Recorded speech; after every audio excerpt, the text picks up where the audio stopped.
സങ്കീർത്തനം 106:9. അവൻ ചെങ്കടലിനെ ശാസിച്ചു, അത് ഉണങ്ങിപ്പോയി. ഉൽപ്പത്തി 1-ാം ദൈവം കൽപ്പിച്ചു, സകലതും ഉളവായി എന്ന് നാം വായിക്കുന്നു. മനുഷ്യനെയും തൻ്റെ സ്വരൂപത്തിൽ സൃഷ്ടിച്ചു. ഇസ്രായേൽ ജനം ഈജിപ്തിലെ അടിമത്തത്തിൽ നിന്ന് പുറത്തു വന്നപ്പോൾ അവർക്ക് കനാൻ നാട്ടിലെത്താൻ ചെങ്കടൽ കടക്കേണ്ടതായിട്ട് ഉണ്ടായിരുന്നു.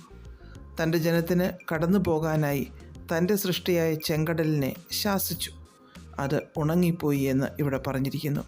ദൈവിക ശാസനയുടെ മുൻപിൽ അലറി വരുന്ന ഒരു കടലിനും നിൽക്കുവാൻ സാധ്യമല്ല. തൻ്റെ ജനത്തിനു വേണ്ടി ശാസിക്കേണ്ടതിനെ ശാസിക്കുന്ന ദൈവം.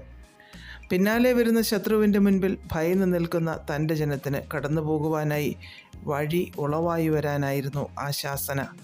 ലോകചരിത്രത്തിൽ മായാത്ത സംഭവമായി ഇന്നും നിലനിൽക്കുന്ന ചെങ്കടൽ വിഭജനം അങ്ങനെ നടന്നു.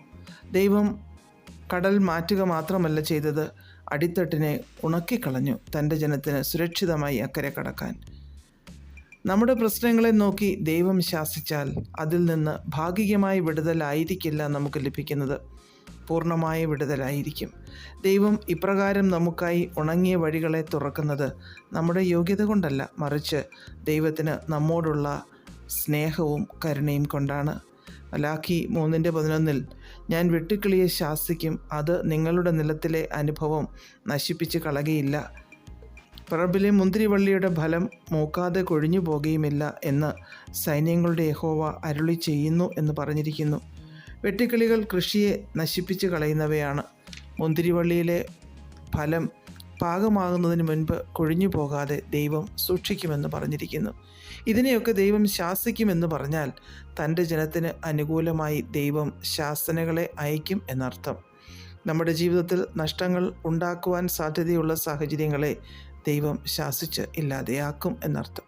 വെളിപ്പാട് 3:19 എനിക്ക് പ്രിയമുള്ളവരെ ഒക്കെയും ഞാൻ ശാസിക്കുകയും ശിക്ഷിക്കുകയും ചെയ്യുന്നു എന്ന് എഴുതിയിരിക്കുന്നു. മാതാപിതാക്കൾ മക്കളെ ശാസിക്കുന്നത് അവർ നന്മയുടെ പാതയിൽ സഞ്ചരിക്കുവാനാണ്. ദൈവം നമ്മെ ശാസിക്കുന്നത് നമ്മെ ദൈവാനുരൂപമാക്കുവാനാണ്. നമ്മുടെ സാഹചര്യങ്ങളെ ശാസിക്കുന്നത് അവ നമുക്ക് അനുകൂലമായി തീരുവാനാണ്.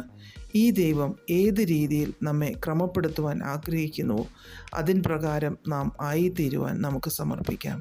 നമ്മുടെ ജീവിത സാഹചര്യങ്ങൾ എത്ര പ്രതികൂലമാണെങ്കിലും ദൈവം അതിനെ ശാസിക്കും, നമുക്ക് അനുകൂലമാക്കി തീർക്കും. വിശ്വസിക്കാം, പ്രാർത്ഥിക്കാം. പ്രിയപിതാവേ, അങ്ങയുടെ ശാസനകൾക്കായി നന്ദി. യേശുക്രിസ്തുവിൻ്റെ നാമത്തിൽ ആമേൻ. God bless us all.